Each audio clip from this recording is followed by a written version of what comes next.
nuevo nacimiento, Evangelio de Juan capítulo 3, los primeros 12 versículos. Dice así: había un hombre de los fariseos que se llamaba Nicodemo, un principal entre los judíos.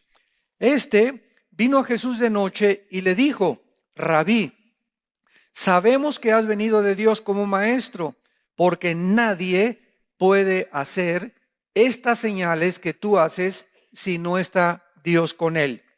Respondiendo Jesús y le dijo: de cierto te digo, que el que no naciere de nuevo no puede, vuelvo a repetir, no puede ver el reino de Dios. Nicodemo le dijo: ¿cómo puede un hombre nacer siendo viejo? ¿Puede acaso entrar por segunda vez en el vientre de su madre y nacer? Respondió Jesús: de cierto te digo, que el que no naciere de agua y del Espíritu no puede entrar en el reino de Dios. Lo que es nacido de la carne, carne es, y lo que es nacido del Espíritu, Espíritu es. No te maravilles de que te dije: os es necesario nacer de nuevo. El viento sopla de donde quiere y oye su sonido, mas ni sabes de dónde viene ni a dónde va. Así es todo aquel que es nacido del Espíritu. Respondió Nicodemo y le dijo: ¿cómo puede hacerse esto? Respondió Jesús y le dijo: ¿eres tú maestro de Israel y no sabes esto? De cierto te digo que lo que sabemos hablamos y lo que hemos visto testificamos, y no recibís nuestro testimonio. Si os he dicho cosas terrenales y no creéis, ¿cómo creeréis si os dijere las celestiales? Este pasaje de la Biblia es una de las revelaciones más asombrosas que el Señor Jesucristo manifestó durante su ministerio terrenal, porque Él pone un obstáculo impresionante para poder tener contacto y regresar otra vez con Dios. En este pasaje, Cristo se encuentra con un hombre sumamente religioso. Se le llama a Nicodemo principal entre los judíos, y la palabra principal, argón, en el griego significa el líder o jefe de los judíos. O sea, era un maestro de maestros en los tiempos de Jesucristo. Era de los hombres más letrados en el Antiguo Testamento. Y este hombre, Nicodemo, parece ser, ¿verdad?, que comenzó a ver los milagros de Cristo y de alguna forma comenzó a sentir que Cristo era una persona especial y que manejaba las Escrituras como ninguno de los fariseos las había manejado anteriormente. Entonces, lo más importante que podemos nosotros ahorita en este momento enfatizar es que él se encuentra con un hombre religioso que creía que a través de la religión podía encontrar a Dios, que creía que a través de pertenecer al catolicismo o al mormonismo o al hinduismo o al islam o a cualquier religión podía la persona tener contacto con Dios. Entonces, cuando Cristo le contesta a Nicodemo que tenía que nacer de nuevo, se queda completamente Nicodemo absorto, no sabía qué contestar y no entiende el lenguaje espiritual con el que Cristo le comienza a relatar qué es el nuevo nacimiento. Vamos pues a ver, lo interesante del caso es que esta persona era sumamente religiosa en los tiempos de Cristo, y vamos a explicar claramente lo que es el nuevo nacimiento. Número 1, veamos por qué debemos nacer de nuevo. Muy bien, Dios crea al hombre desde el principio de la creación a su imagen y semejanza.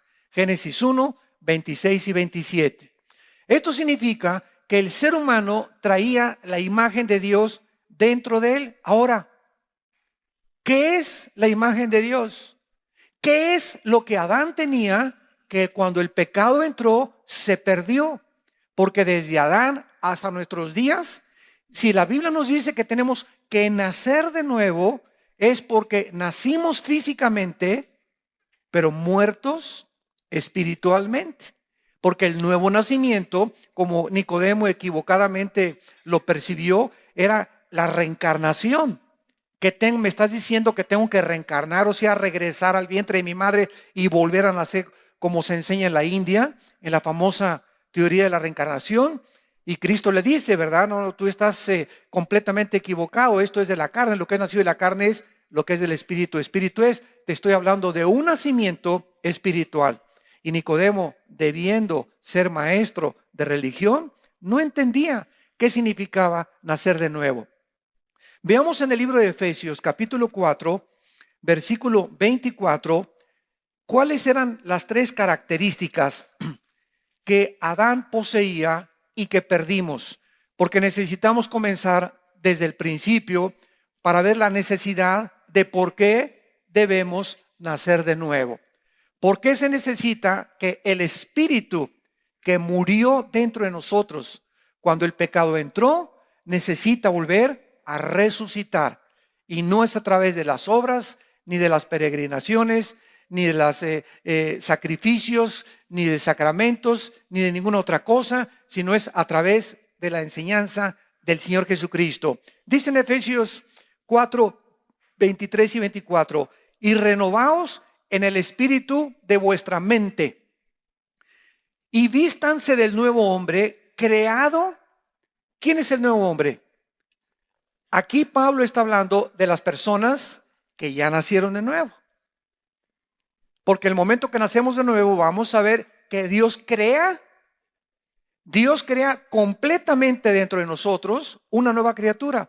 Creados en el nuevo hombre según Dios en la justicia y santidad de verdad. Tres elementos, tres cosas poseemos ahora los cristianos que no teníamos antes de nacer de nuevo. En otras palabras, Adán era una persona justa. Adán era una persona santa y Adán poseía la verdad. Y cuando nosotros morimos ante el pecado que heredamos de Adán hasta nuestros días, perdimos el sentido de la justicia. Y el mundo, todos nosotros somos testigos, está lleno de injusticias. En los tribunales hay injusticias, los jueces cometen injusticias, los diputados cometen injusticias, los gobernantes cometen injusticias, los padres son injustos con la esposa, son injustos con los hijos son injustos con los padres, los jefes son injustos con los obreros, con los empleados muchas veces en lugar de trabajar le roban al jefe y no trabajan y se hacen los tontos para trabajar. El mundo está lleno de justicia, pero dentro de nosotros anhelamos la justicia. Por eso hay huelgas de enfermeras, huelgas de bomberos, huelgas de policías, manifestaciones en la calle, rebelión de los jóvenes, porque todos están gritando, queremos justicia. Todos estamos luchando otra vez por regresar a que haya justicia en el mundo, porque se perdió con el pecado. En segundo lugar, se perdió la santidad. Pero a pesar de que nacimos sin santidad, algo dentro de nosotros nos dice que debemos de portarnos bien de vez en cuando. Por ejemplo, Al Capone, el gran líder de la mafia italiana en Chicago en la década de los 20, en Navidad se vestía de Santa Claus y regalaba dulces a los niños. Y el 1 de enero agarraba la ametralladora y comenzaba a matar gente. Pero de alguna forma quería él sentirse de vez en cuando, ¿verdad?, que era caritativo y que era bueno y que pues vamos a por lo menos hacer asilo a los ancianos. Ustedes conocen también a grandes capos en Colombia, ¿verdad?, que han controlado el mundo y le regalan a la gente habitaciones, campos de fútbol, ¿verdad? Y aparentemente la gente cree que son altruistas y que le hacen bien a la gente y tienen una vida doble. Por otro lado, matan personas, explotan edificios, pero tratan de hacer algo porque traemos dentro de nosotros que necesitamos portarnos bien. Y precisamente por eso se inventaron las religiones. ¿Qué son las religiones? Esfuerzos humanos, diferentes ideas. El Islam tiene una forma de poder acercarse a Dios, los hindúes tienen otra forma, los mormones tienen otra forma, todas las religiones tienen algún medio, unos por los sacrificios, otros con la comunicación con los muertos, otros a través de peregrinaciones, pero todo el mundo desde que Adán cayó como dijo Sigmund Freud, el psicólogo vienés, el hombre es y nació incorregiblemente religioso. Y aún los mismos ateos, los que profesan y dicen, es que yo no creo en ningún Dios, en ese momento ellos se están haciendo dioses. Yo voy a autodeterminar y yo voy a establecer mis reglas y mi moral y se convierten en dioses. Y entonces no hay un solo ser humano, o se endiosa o se somete a algún sistema de religión. Entonces el mundo está lleno de religiones. Ahorita hay más de 40,000 denominaciones. Más de 40,000 denominaciones. Y cada 3 meses, de acuerdo a la ONU, están naciendo más de 50 denominaciones en el mundo, de organizaciones religiosas. Que la cienciología, que la dianética, que las cosas que están, los judíos ya tienen 3 o 4 ramificaciones más. Dentro del cristianismo están haciendo cantidad de sectas, tantas barbaridades que están inventando. Por todos lados existe el anhelo de poder tener algo con Dios y buscar a Dios o a través de alguna forma, algún sistema. Porque nacimos muertos, pero la conciencia la traemos dentro de nuestro corazón. Y en tercer lugar, se perdió la verdad. Son las 3 cosas que forman la imagen principal de Dios: la justicia, la santidad y la verdad. ¿Por qué existe la filosofía? ¿Sabían ustedes que todos los seres humanos, no importa quién sea, somos filósofos? ¿Qué cosa es la palabra filosofía? Amor a el conocimiento. Filos, sofos.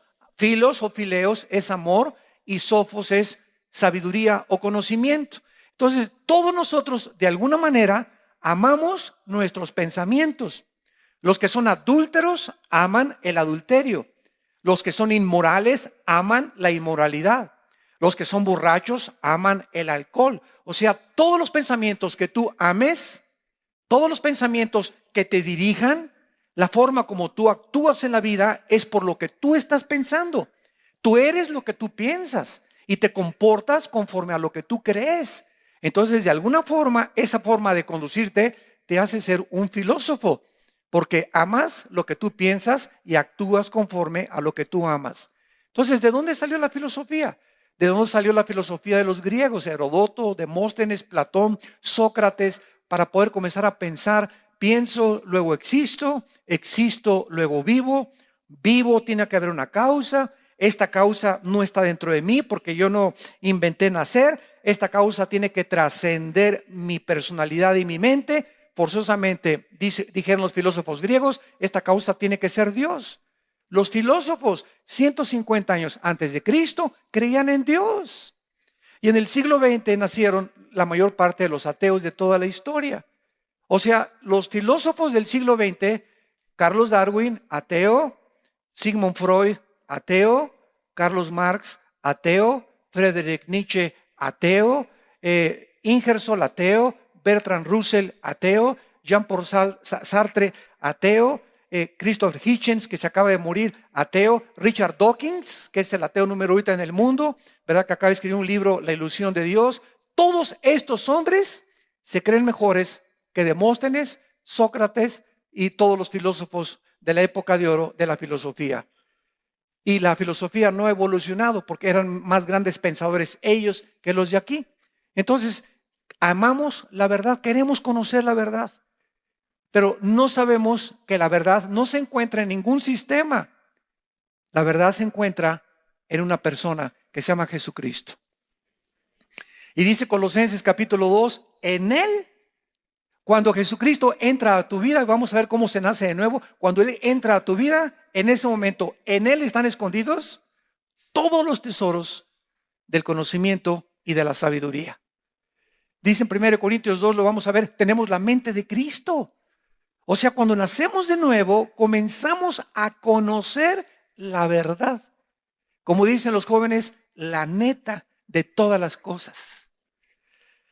Entonces vemos esto, ¿verdad? Que Dios, aparte de que Adán tenía el conocimiento, la justicia y la verdad, y se perdió, y se comienza a recobrar hasta que nacemos de nuevo, hasta que nos convertimos a Jesucristo, Dios hizo al ser humano libre.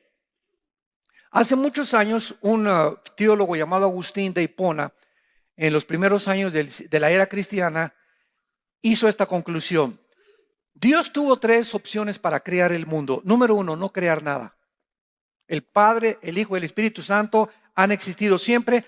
Ellos, el Padre, el Hijo y el Espíritu Santo, no tienen necesidad de crear nada, porque pueden haber existido, ¿verdad? O coexistido eternamente porque son perfectos. No tienen ninguna necesidad de nada ni de nadie porque son perfectos. Número dos, Dios pudo haber creado un mundo donde no hubiera maldad, donde Lucifer no se rebelara y el pecado no entrara al mundo de los humanos. Y número tres, Dios pudo haber creado, que fue lo que creó, y permitió un universo donde el pecado entrara. Estas tres opciones las escribí en el libro que tengo, y lo pueden ustedes conseguir, que se llama Dios y la existencia del mal, donde yo trato de explicar por qué Dios permite la existencia del mal, porque siempre que enfrentamos ateos es uno de sus principales argumentos que esgrimen. Si Dios es bueno, ¿por qué permite el mal? Porque si Dios es misericordioso, ¿por qué permite los tsunamis? ¿Por qué permite que los niños chiquitos se mueran? ¿Por qué permite el cáncer? ¿Por qué permite esto y el otro? ¿Por qué permite un hombre como Nick, que no tiene brazos ni piernas, haya nacido como un tamal? ¿Por qué permite estas cosas que no nuestro cerebro limitado y en tinieblas por el pecado no nos alcanza a comprender hasta que venimos a la Biblia?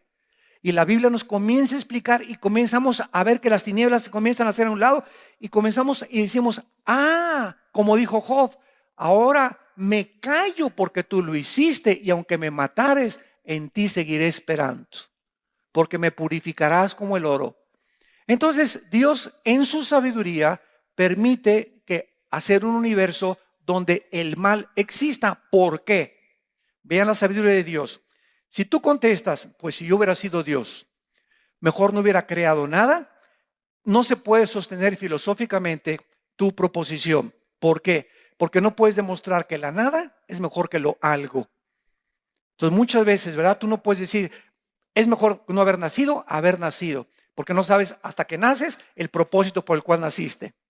Número dos, si Dios hubiera creado un universo donde no hubiera estado el pecado, hubiéramos sido un mundo de robots, donde todos, ¿verdad? Ámame, ámame, nos he dado cuerda a Dios, ámame, ámame.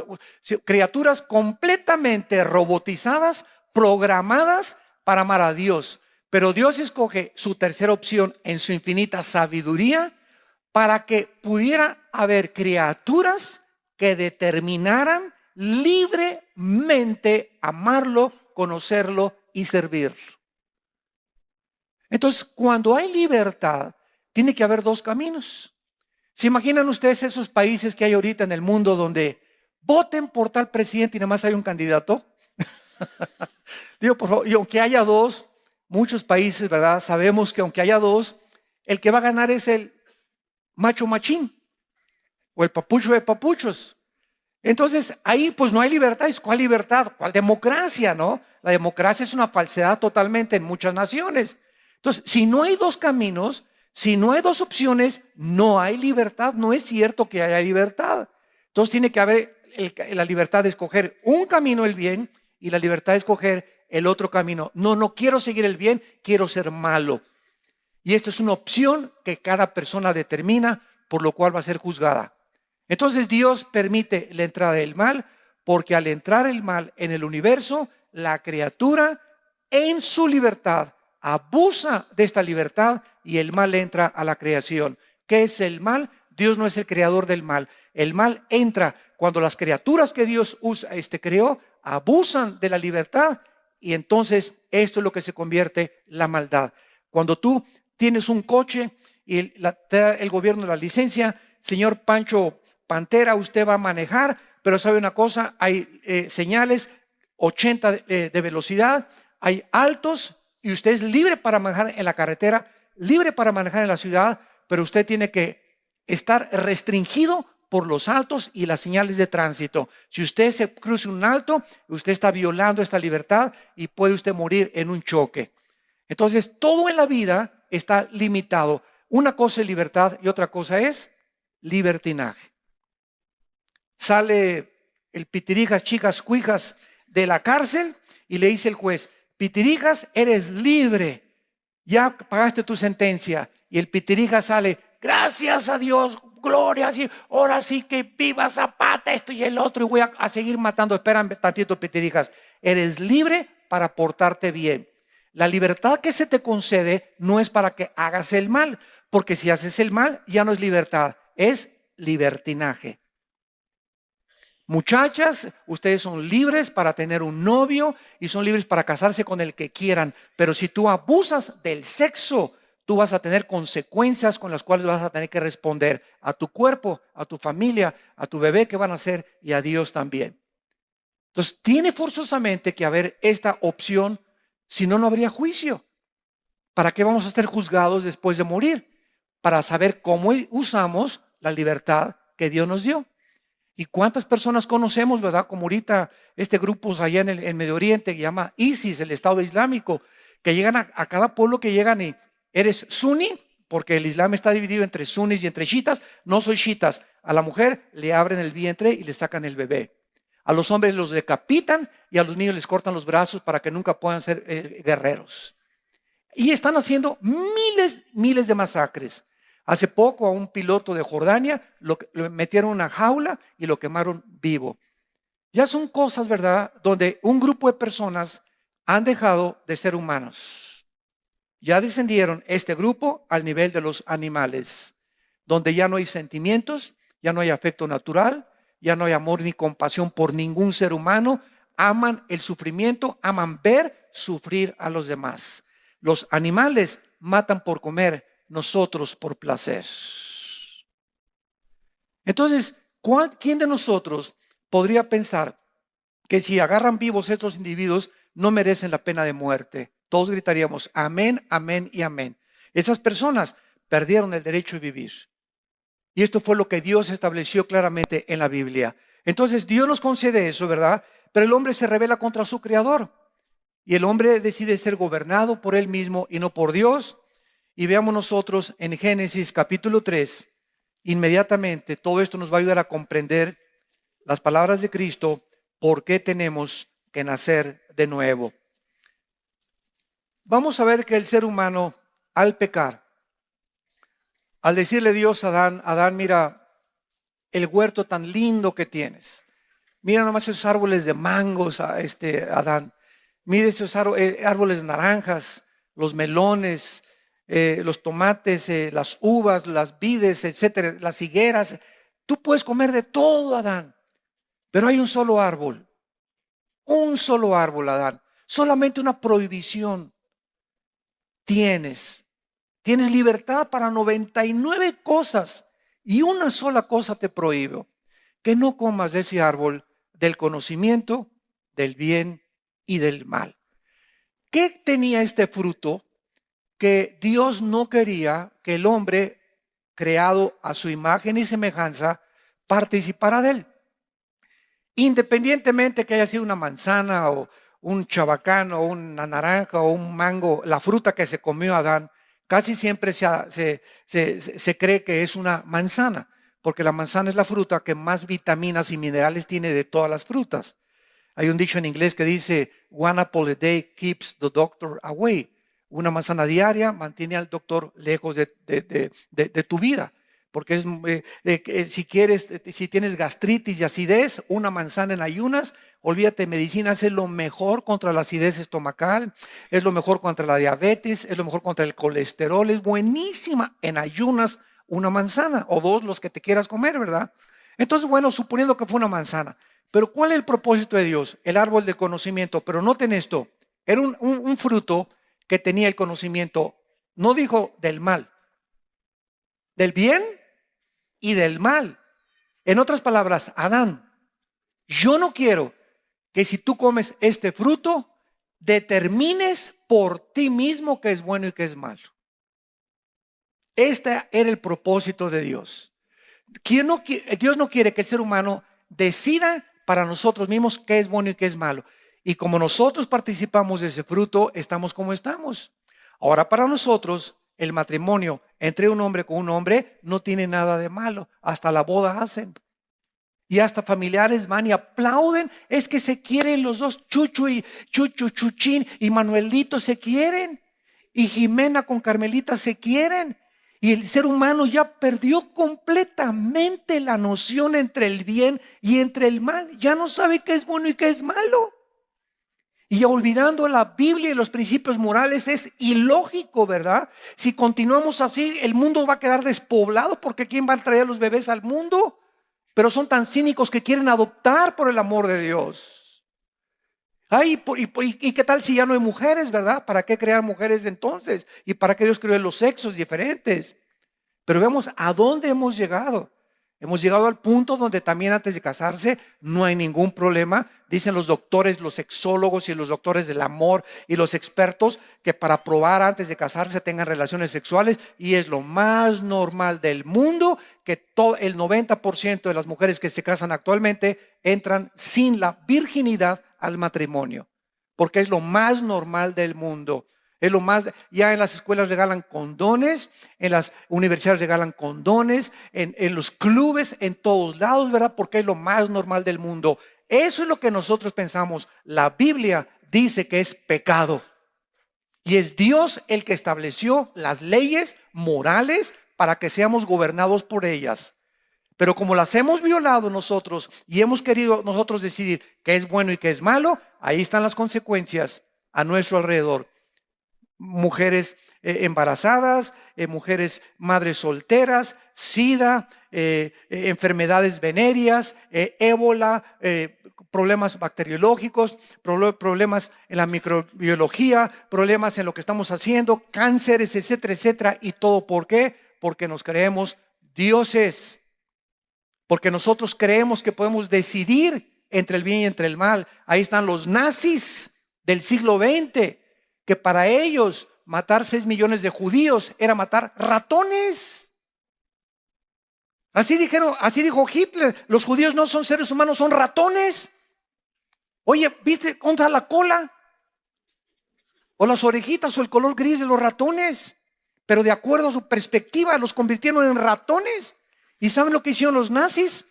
Cuando les juzgaron en 1947-48 en Nuremberg, en Berlín, en Alemania, se levantaron los generales, los sobrevivientes, y dijeron esto: es que para nosotros eso era eliminar por causa del partido. Nosotros no le llamamos asesinato, no asesinamos a nadie, eliminamos por causa del partido. O sea, le cambiaron al asesinato, lo maquillaron y le pusieron eliminar por causa del partido. Y nosotros dijeron: no robamos a nadie, solamente expropiamos. Comenzaron el pecado a maquillarlo y a ponerle otro nombre para que no se oiga tan feo: robo ni asesinato. Comenzaron ellos a determinar. Imagínense ustedes entonces quién está bien: los nazis, porque para ellos era bien lo que hicieron, o en Occidente, que los condenamos por el crimen a 6 millones de judíos. Entonces, ¿dónde está el parámetro? ¿Quién en el mundo nos va a decir quién estaba mal? ¿Ellos o nosotros? Para los islámicos ahorita radicales en el Medio Oriente, para ellos es bueno lo que están haciendo: quemar vivos a los prisioneros, establecer el Estado en todo el Medio Oriente. Para nosotros es un asesinato. ¿Quién es el que tiene la verdad? ¿Quién es el que puede decir, el juez, y decir ellos tienen razón, nosotros no, o ellos nos echan la culpa? Es que en Occidente, ¿verdad?, hay mucha pornografía y las mujeres y Hollywood, y ellos atacan eso y le llaman Satán a Estados Unidos y hijos de Satán a Israel. Y Occidente y Estados Unidos los condenan como asesinos y como terroristas. ¿Qué pasa si no tenemos una ley moral? Si no tenemos alguien que nos diga: el hombre no determina el bien y el mal, soy yo, dice Dios en la Biblia.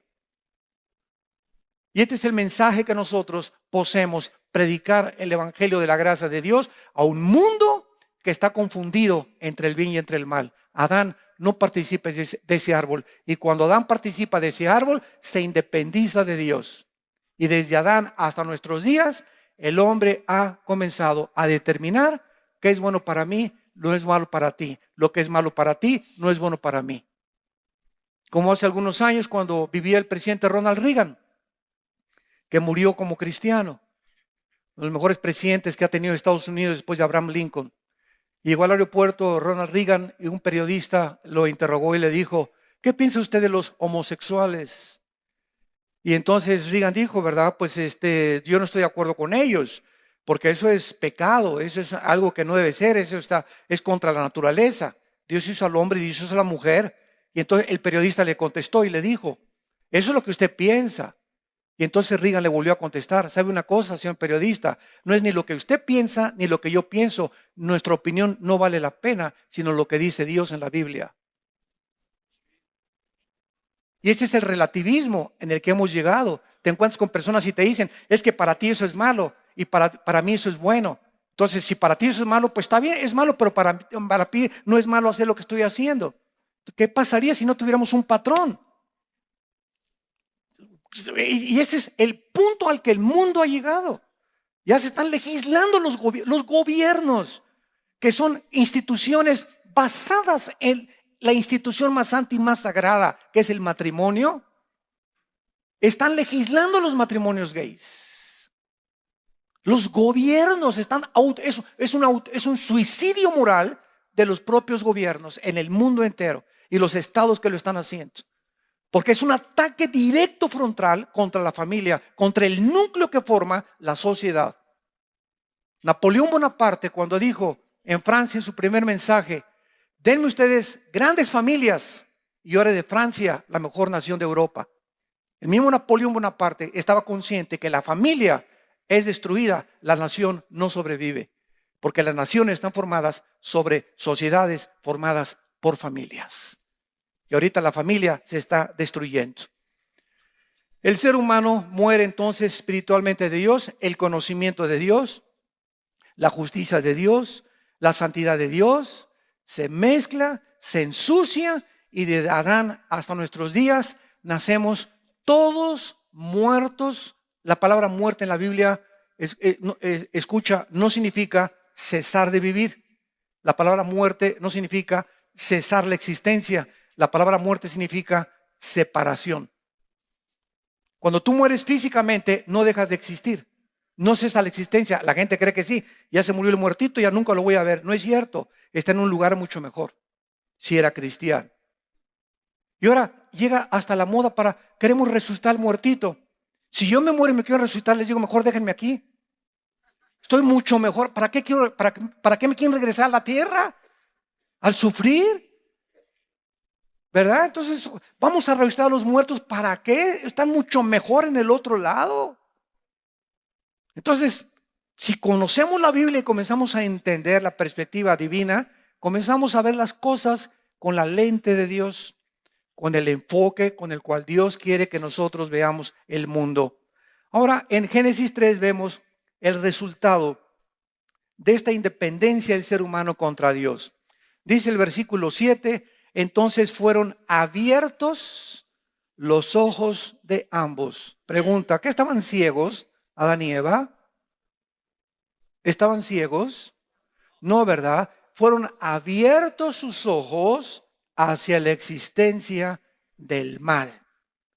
Un niño nace 1 año, 2 años, 3 años, 4 años, 5 años y hasta los 5 o 6 años el niño comienza a entender que hay algo que es malo y algo que es bueno. Mientras los primeros 4 o 5 años del niño, por ejemplo, sus sentidos no han sido desarrollados y tú pones a un niño de 3 años junto al excremento. Y el niño de 3 años agarra el excremento y se lo come.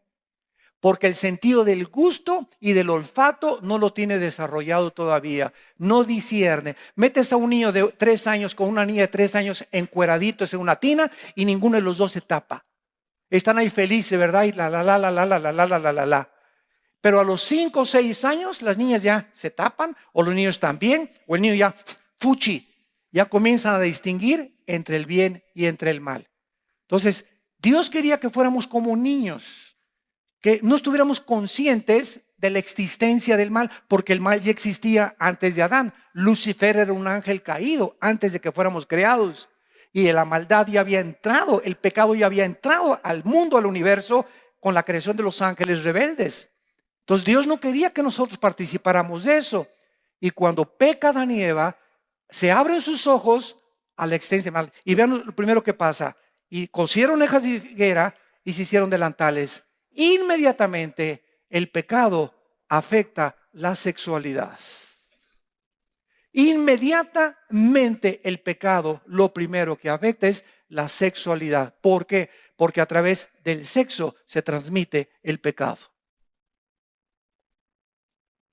Cada vez que tú tienes relaciones con tu esposa y nace un niño, el niño nace, ¿qué dice el Salmo 51? En pecado fui formado y en pecado me engendró mi madre. ¿Por qué? Porque se transmite a través del sexo. Por eso José y María, cuando iban a tener un bebé, y Dios escoge a María, a la Virgen, para que naciera el Hijo de Dios, Cristo, no podía heredar la maldición que heredamos de Adán genética. De eso es lo que estoy hablando ahorita en el segundo servicio, la corrupción del genoma humano. Cómo ahora con el conocimiento de la genética se nos ilumina el cerebro y entendemos más. Entonces Dios no quería que esto sucediera. Entonces, ¿cuál era la única forma en que naciera el Hijo de Dios? Pero tenía que ser humano. No podía mandar a Dios un ángel, porque el ángel no pecó como pecamos nosotros. Tenía que ser un ser humano para pagar por los pecados de un ser humano, para identificarse con la raza humana. ¿Cómo lo resuelve Dios? En su sabiduría. Le dice a María, vas a estar embarazada. Y María le contesta, oye, pero todavía ni luna de miel tenemos, José y yo. No hay nada entre nosotros, estamos comprometidos, desposados. Y el ángel le dice a María, en Lucas y en el Evangelio de Mateo, María, te va a cubrir el Espíritu Santo. Y el santo ser que va a ser creado en tu vientre, lo voy a formar yo. Como dicen Hebreos, Dios me preparó cuerpo, dice Cristo en el libro de los Hebreos capítulo 2. Entonces el Espíritu Santo hace el papel del cromosoma Y que los varones tenemos y que determina el género masculino, y el cromosoma Y de José, como estaba infectado por el pecado, José no podía tener relaciones con María porque hubiera transmitido el pecado a María y el Hijo de Dios hubiera nacido en pecado y no podría morir en la cruz para pagar nuestros pecados porque hubiera tenido que pagar primero por sus pecados y después por los nuestros. Tenía que ser completamente sin pecado y sin mancha, hecho más glorioso que los cielos, el Hijo de Dios. Y esto fue hace 2000 años y hasta 1860 Gregorio Mendel descubre las leyes de la herencia. Más de 18 siglos pasaron para que entendiéramos por qué José no se metió con María para que naciera Cristo. Hasta que la genética se comienza a descubrir, comenzamos a ver y la Biblia tenía la razón. El conocimiento que está encerrado, físico, genético, químico, arqueológico, antropológico, histórico, literario, poético, que la Biblia contiene, es más nuevo que el periódico de mañana en la mañana. Es más moderna la Biblia que las noticias científicas y tecnológicas de lo que se descubre mañana en la mañana. ¿Quién le dijo hace 2000 años al apóstol Juan en Apocalipsis? Hace 2000 años escribió Apocalipsis, que vendría una época en que se podría controlar a la gente con el 666, si no se hubieran inventado las computadoras. ¿Quién le reveló a Juan en el Apocalipsis capítulo 11? Que vendría un momento en la historia cuando todas las tribus, las naciones y las lenguas verían el mismo evento, la muerte de los 2 testigos en Jerusalén, si no se hubieran inventado los satélites de comunicación. Todo lo que está pasando, la Biblia ya lo decía. Dice Eclesiastés capítulo 1, no hay nada nuevo debajo del sol. Aquí está todo encerrado para que nosotros sepamos antes de que pase que Cristo nos lo dijo antes y sepamos que nuestra confianza está en el único Dios vivo y verdadero. El hombre cobra conciencia del mal. Versículo 8. Y oyeron la voz de Dios que se paseaba en el huerto al aire del día, y el hombre y su mujer.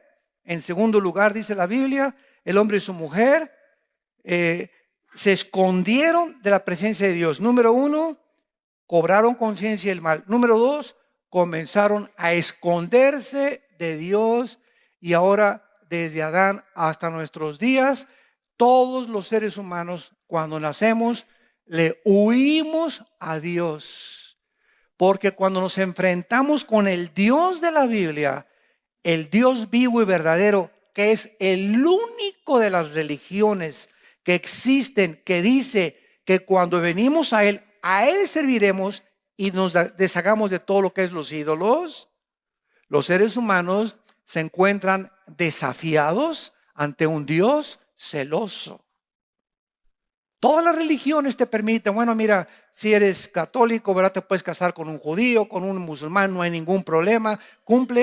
Pórtate como el anticristo de lunes al viernes, ¿verdad? Pero el domingo cumple con los sacramentos y antes de que te mueras, si alguien llega y te pone la extrema unción, te vas al cielo, aunque haya sido el hijo del anticristo. Y así todas las religiones, ¿verdad? Le dan vuelo a la hilacha mientras cumplan el domingo con su religión. Pero cuando venimos a Cristo, nos encontramos con un Dios que nos desafía y que nos dice, a mí solo me vas a servir de ahora en adelante. Y eso al ser humano lo pone así, oye, me estás amenazando mi libertad. Es un concepto demasiado fuerte para mí. Así es, porque yo soy el Dios verdadero. Y esto es lo que el hombre se esconde de ese Dios que demanda de nosotros una entrega del 100%. No le puedes entregar a Dios el 95% de tu vida, ni el 98%. Me dice Dios, o me entregas toda tu vida o no me entregas nada. Y por eso el hombre se esconde en los placeres, en el sexo, en el dinero, en la religión. Mientras tenga religión, pues ya por lo menos tengo mi conciencia tranquila, porque soy religioso y el domingo cumplo con mi religión. Nos escondemos de la verdad. En tercer lugar, dice el versículo 10, y él respondió, oí tu voz en el huerto y tuve miedo. Entra en tercer lugar el temor al ser humano. ¿Sabían ustedes, santos de Dios, que lo opuesto a la fe no es la incredulidad? La antítesis de la fe no es la incredulidad, es el temor. Lo opuesto a la fe es el temor. Cuando estaban los discípulos en la barca y vino el viento y estaba casi a punto de naufragar, llegaron los discípulos. Señor, Señor, ¿cómo estás roncando tú aquí, hombre? ¿Qué no te da cuidado que estamos nosotros a punto de naufragar? Despiertas algo, Señor. Y cuando se levanta Cristo, no les dice incrédulos. Lo primero que les dijo Cristo es, ¿por qué tienen temor? Es lo contrario a la fe. El temor mata completamente nuestra confianza en Dios. Por eso Dios no nos dio un espíritu de temor, porque por naturaleza somos miedosos y temerosos de todo. Y si le entrego mi vida a Dios, ¿qué me va a pasar? Y si me entrego a Dios, a lo mejor ya me voy a perder de estos placeres. Y si le entrego mi vida a Dios, a lo mejor ya Dios me va a quitar las fiestas. Y estamos llenos de temores, creyendo que lo que nosotros tenemos es mejor que lo que nos ofrece Dios. Tenemos temor de entregarnos a Dios porque creemos que nos va a pedir demasiado o que no nos va a gustar lo que nos va a pedir. Por favor, el que dio su vida por nosotros, ¿no nos dará las mejores cosas? Si nos dio a su Hijo. Pero estamos llenos de temores de entregarnos completamente o de consagrarnos, porque a lo mejor Dios me pide irme a la China y me quita a mis hijos y a mi esposa. Por favor, ¿verdad? Ya deja de comer pizza en la noche. Son pesadillas, ¿verdad? Como decíamos, son marihuanadas. Entonces, el temor entra a la vida y dice en 1 de Juan capítulo 4, en el amor no hay temor. ¿De qué amor está hablando? ¿El amor de Casanova? ¿O el amor de los artistas de cine? En el amor incondicional, en el amor agape, en ese amor que entra a nuestra vida, Romanos 5:3, el amor de Dios ha sido cuando naces de nuevo y recibes a Cristo, entra el Espíritu Santo a tu vida y el Espíritu Santo trae a tu vida la justicia, la verdad, la santidad y el amor de Dios. Y ese amor derramado entre nosotros es el que comienza a luchar contra nuestros temores, porque nos comenzamos a sentir amados. Comenzamos a sentir que estamos recobrando nuestra identidad. Ya no nos sentimos un número ni del montón. Somos hijos e hijas de Dios. Y ese amor echa fuera el temor, porque el temor lleva en sí castigo, de donde el que teme no ha sido perfeccionado en el amor. 1 Juan capítulo 4. Si tú todavía tienes esos temores de consagrarte, es porque el amor de Dios no está siendo desarrollado en tu vida. ¿Y cómo nos enamoramos de Dios?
echoes of laughter, a phantom attack.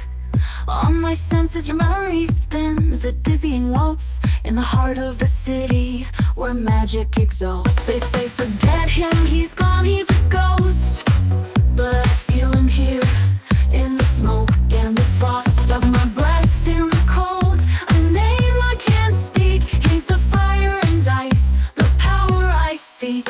We dance with the shadows, a dangerous game, playing with fire, whispering his name. Now I'm left with the embers, a love set alight, burning forever in the dead of the night.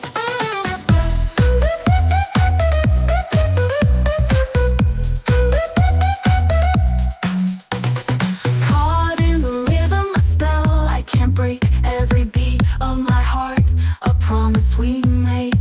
Across the divide where shadows convene, I'd lose myself willingly to see you again.